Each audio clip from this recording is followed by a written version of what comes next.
Assalamualaikum warahmatullahi wabarakatuh. Selamat datang di pembelajaran daring PPKN kelas 9 semester 1. Pada pertemuan kita kali ini masih membahas bab 3, yaitu tentang Kedaulatan Negara Kesatuan Republik Indonesia. Akan tetapi yang dibahas adalah poin B tentang bentuk dan prinsip Kedaulatan Negara Republik Indonesia.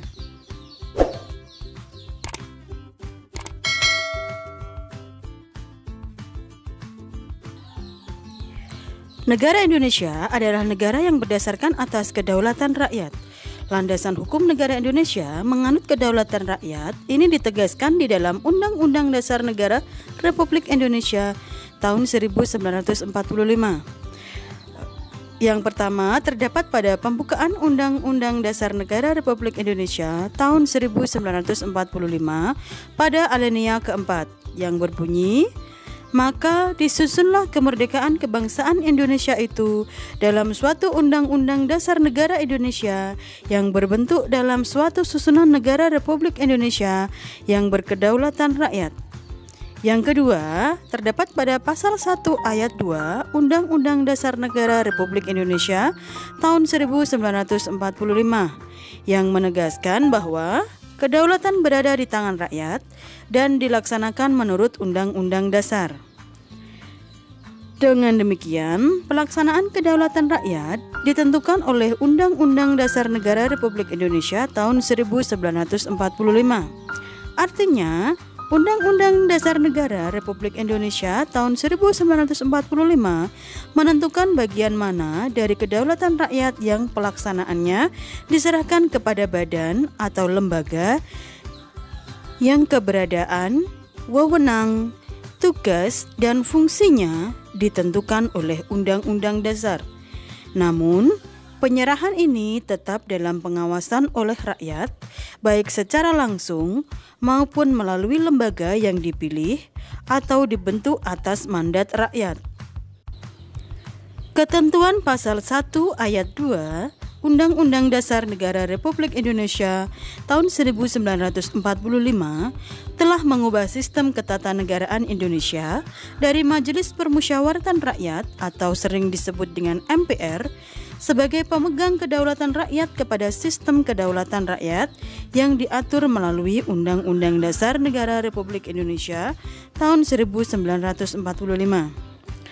Undang-Undang Dasar tersebut dijadikan dasar dan rujukan utama dalam menjalankan kedaulatan rakyat yang mengatur dan membagi pelaksanaan kedaulatan rakyat kepada rakyat sendiri maupun kepada badan atau lembaga negara.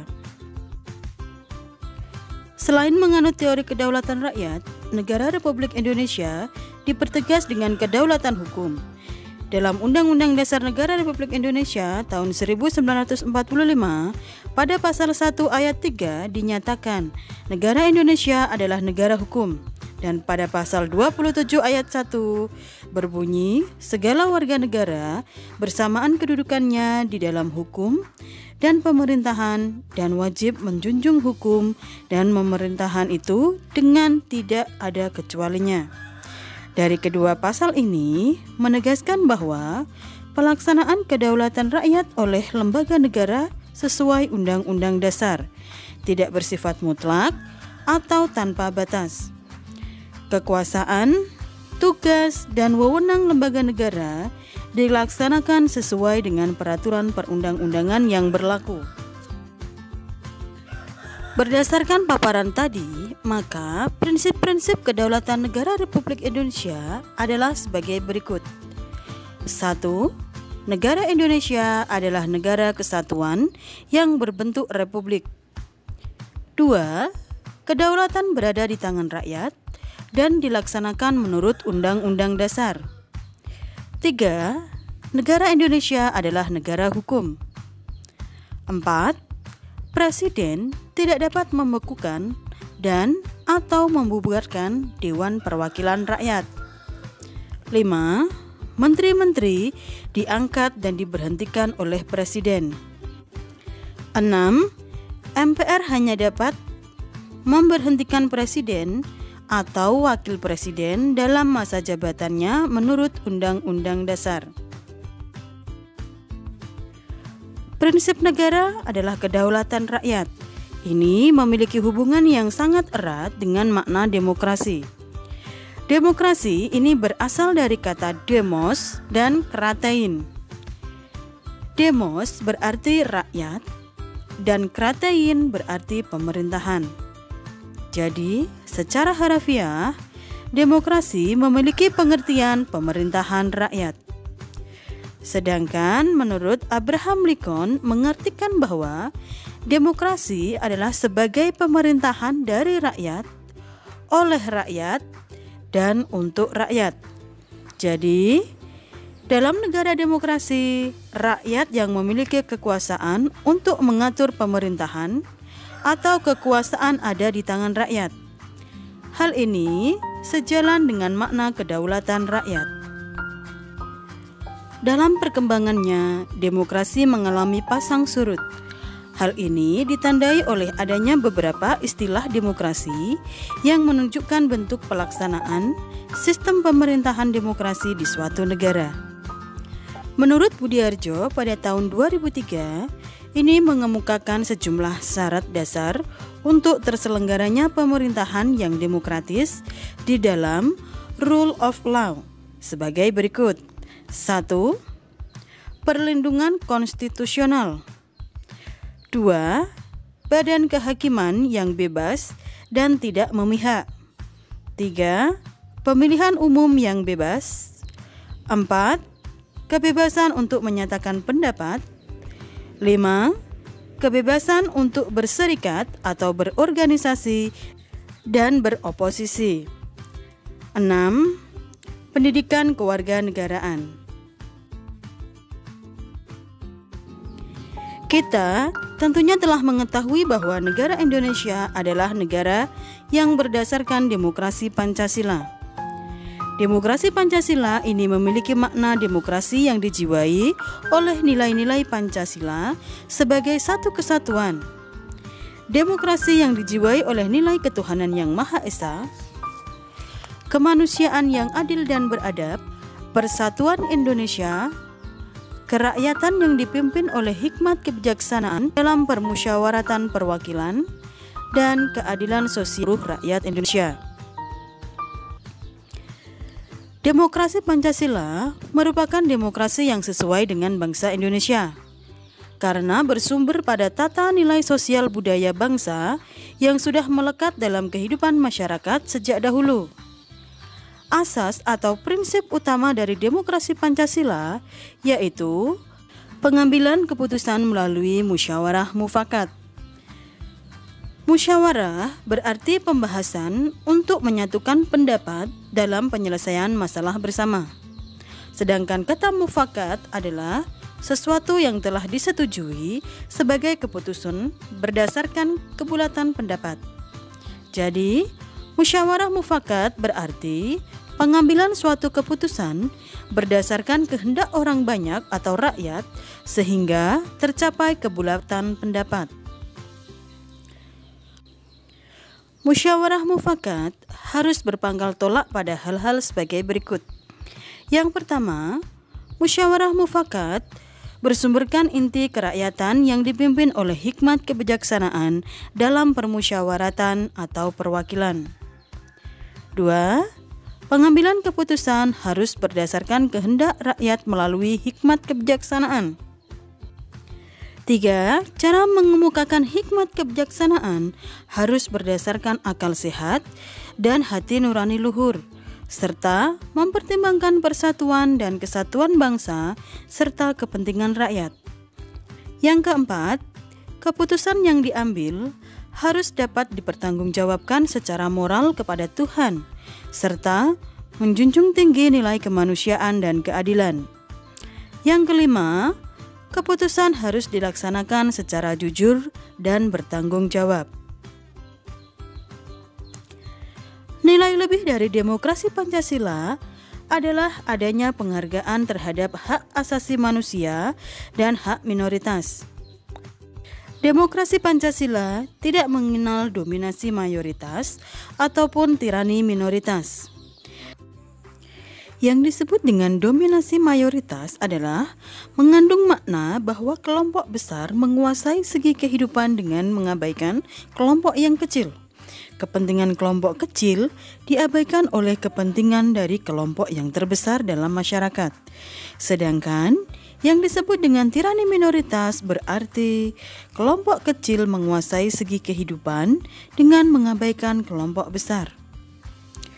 Keputusan dalam demokrasi Pancasila mengutamakan kepentingan seluruh masyarakat, bangsa, dan negara. Kelompok minoritas maupun mayoritas memiliki kedudukan yang sama dalam demokrasi Pancasila. Coba sekarang kita perhatikan bersama-sama perbandingan antara demokrasi Pancasila dengan demokrasi liberal dan demokrasi sosialis. Demokrasi Pancasila 1. Mengutamakan kepentingan bangsa dan negara di atas kepentingan pribadi atau golongan dan mengakui hak milik perseorangan.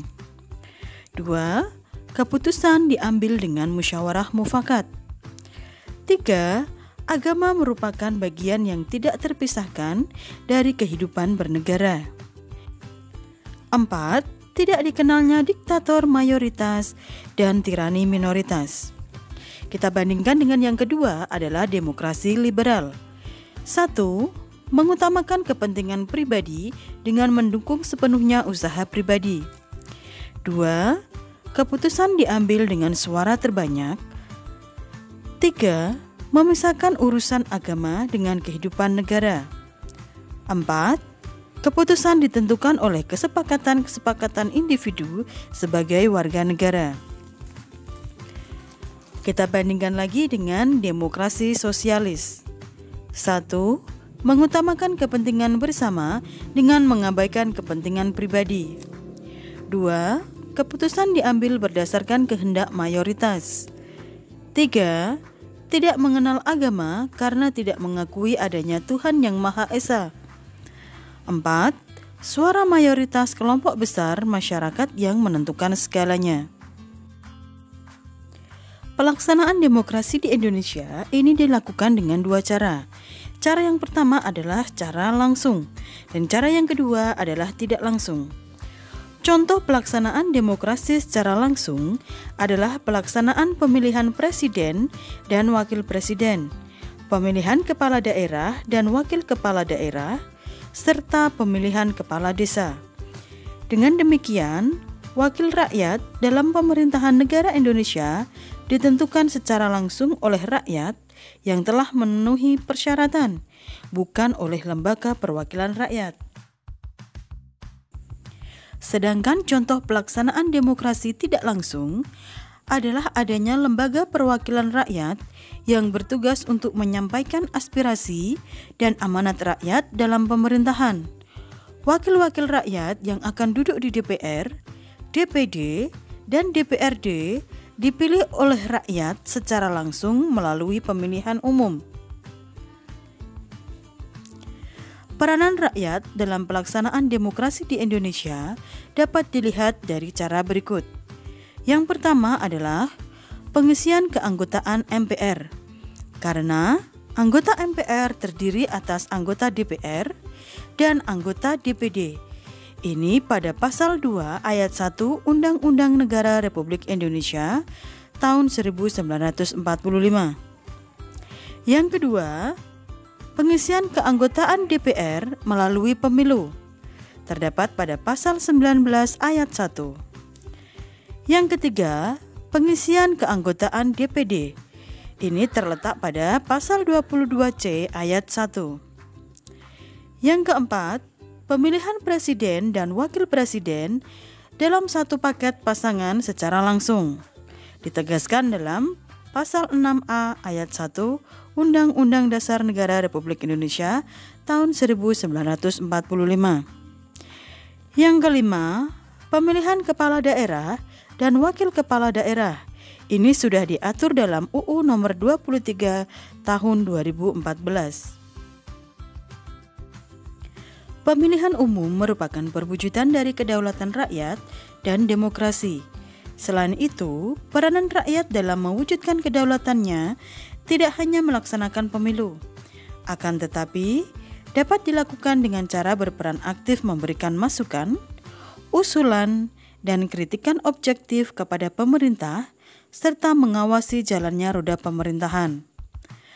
Penyampaian suara itu dapat melalui lembaga perwakilan rakyat, melalui media massa, atau dengan cara berunjuk rasa sesuai dengan aturan perundang-undangan. Pemilihan umum sebagai sarana perwujudan kedaulatan rakyat dan demokrasi dilaksanakan berdasarkan asas langsung, umum, bebas, rahasia, jujur, dan adil, atau disebut dengan luber dan jurdil. Hal tersebut sesuai dengan Undang-Undang Nomor 7 Tahun 2017 tentang Pemilihan Umum atau Pemilu menyatakan bahwa pemilihan umum anggota DPR, DPD, dan DPRD diselenggarakan secara demokratis dengan asas-asas sebagai berikut. Yang pertama adalah langsung. Asas langsung mengandung arti bahwa rakyat sebagai pemilih memiliki hak untuk memberikan suaranya secara langsung, sesuai dengan kehendak hati nuraninya tanpa perantara. Yang kedua, umum. Maksudnya, asas umum mengandung arti bahwa semua warga negara yang telah memenuhi syarat sesuai dengan peraturan perundang-undangan berhak mengikuti pemilu. Hak ini diberikan tanpa melihat jenis kelamin, suku, agama, ras, pekerjaan, dan lain sebagainya. Yang ketiga, bebas. Asas bebas memiliki makna bahwa semua warga negara yang telah memiliki hak dalam pemilu memiliki kebebasan untuk menentukan pilihannya tanpa tekanan dan paksaan dari siapapun. Yang keempat, rahasia. Asas rahasia memberikan jaminan bahwa para pemilih yang melaksanakan haknya dijamin pilihannya tidak akan diketahui oleh siapapun dengan jalan apapun. Yang kelima adalah jujur. Asas jujur mengandung arti bahwa penyelenggara pemilu, aparat pemerintah, peserta pemilu, pengawas pemilu, pemantau pemilu, pemilih, serta semua pihak yang terkait harus bersikap dan bertindak jujur sesuai dengan peraturan perundang-undangan. Yang terakhir, adil. Asas adil adalah menjamin bahwa setiap pemilih dan peserta pemilu mendapatkan perlakuan yang sama serta bebas dari kecurangan dari pihak manapun. Dengan demikian, makna demokrasi dalam perkembangannya tidak hanya dalam arti sempit di bidang pemerintahan, namun saat ini sudah meluas dalam berbagai bidang kehidupan. Prinsip demokrasi diterapkan dalam berbagai kehidupan, seperti persamaan derajat, kebebasan mengeluarkan pendapat, supremasi hukum, dan partisipasi rakyat melandasi berbagai kehidupan di lingkungan sekolah, masyarakat, bangsa, dan negara. Demikian materi yang saya sampaikan hari ini. Semoga bermanfaat. Terima kasih. Selamat belajar. Wassalamualaikum warahmatullahi wabarakatuh.